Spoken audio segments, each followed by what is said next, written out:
पिछली वीडियो में हमने कई सारे मोशंस को पढ़ा, बट पार्लियामेंट्री प्रैक्टिस में और भी बहुत सारे मोशंस हैं जिनका सिर्फ अगर नाम भी लिया जाए तो 5 से 6 पेजेस भर जाएंगे।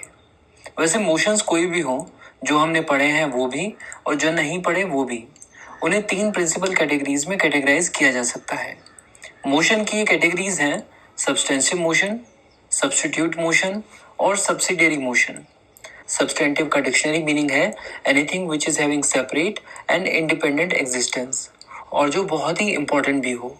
यानी हम कह सकते हैं कि सब्सटेंटिव मोशन वो होंगे जो सेल्फ कंटेन्ड इंडिपेंडेंट प्रोपोजल है, यानी वो अपनी एग्जिस्टेंस के लिए किसी दूसरे मोशन पर डिपेंडेंट नहीं है और साथ ही साथ किसी इंपॉर्टेंट मैटर से रिलेटेड है। इस तरह के कई सारे मोशंस को हमने ऑलरेडी पढ़ा है, जैसे कि non confidence motion, confidence motion. इसके अलावा सभी तरह के रेजोल्यूशंस, चाहे वो किसी बिल को इंट्रोड्यूस करने से रिलेटेड हो या फिर प्रेसिडेंट के इम्पीचमेंट से रिलेटेड। इसके अलावा सेंशर मोशन भी, ये सब सब्सटेंटिव मोशन के ही एग्जाम्पल हैं, क्योंकि ये एक इम्पॉर्टेंट मैटर से रिलेटेड है और इनकी एग्जिस्टेंस इंडिपेंडेंट है।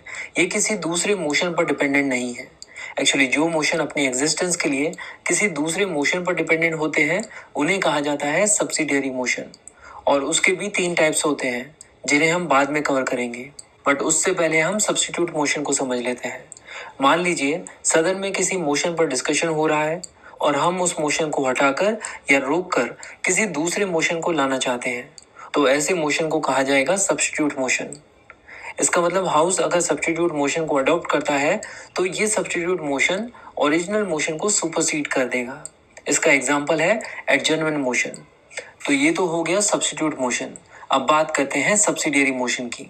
हमने कहा था कि ये वो मोशंस हैं जो अपनी एग्जिस्टेंस के लिए किसी दूसरे मोशन पर डिपेंडेंट होते हैं, और ये 3 टाइप्स के होते हैं: अमेंडमेंट, एंसिलरी मोशन और सुपरसीडिंग मोशन।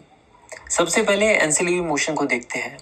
बेसिकली हाउस के रेगुलर प्रोसेस के दौरान कुछ प्रैक्टिसेस फॉलो की जाती हैं। फॉर एग्जांपल, मान लीजिए जब एक रेजोल्यूशन को अप्रूव किया जाता है और उसके बेस पर एक बिल को कंसीडर किया जाता है, तो ऐसे में जब प्रिसाइडिंग ऑफिसर फॉर्मली इस चीज़ को अनाउंस करते हैं और कहते हैं now the bill be taken into consideration, तो ये भी एक मोशन है, एक ऐसा मोशन जो उस रेजोल्यूशन पर डिपेंडेंट है, राइट।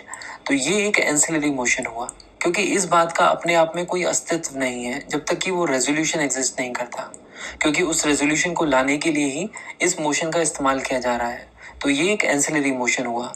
और जब ये बिल पास हो जाता है तब भी प्रिसाइडिंग ऑफिसर हाउस में ये कहते हैं कि बिल बी पास्ड, तो ये भी एक मोशन है, बट क्योंकि ये अपने आप में एक सेल्फ कंटेन्ड मोशन नहीं है, ये उस बिल पर डिपेंडेंट है, इसीलिए ये भी एक एंसिलरी मोशन का एग्जाम्पल है।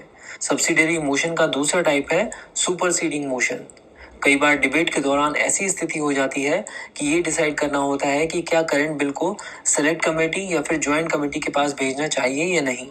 तो अगर पार्लियामेंट में इस तरह का मोशन आता है तो इसका मतलब होगा कि जो करंट डिस्कशन चल रहा है उसको छोड़कर अब एक नए क्वेश्चन पर डिस्कशन होगा। और ये क्वेश्चन क्या है? क्वेश्चन ये है कि क्या करंट बिल को सिलेक्ट कमेटी या फिर ज्वाइंट कमेटी के पास भेजना चाहिए या नहीं। तो अगर सदन डिसाइड करता है कि भेजना चाहिए, तो इसका मतलब होगा कि हम एग्जिस्टिंग डिस्कशन जो चल रहा था उस बिल या रेजोल्यूशन पर, उसको सुपरसीड कर रहे हैं। अब देखते हैं सब्सिडियरी मोशन का लास्ट टाइप, जो है अमेंडमेंट।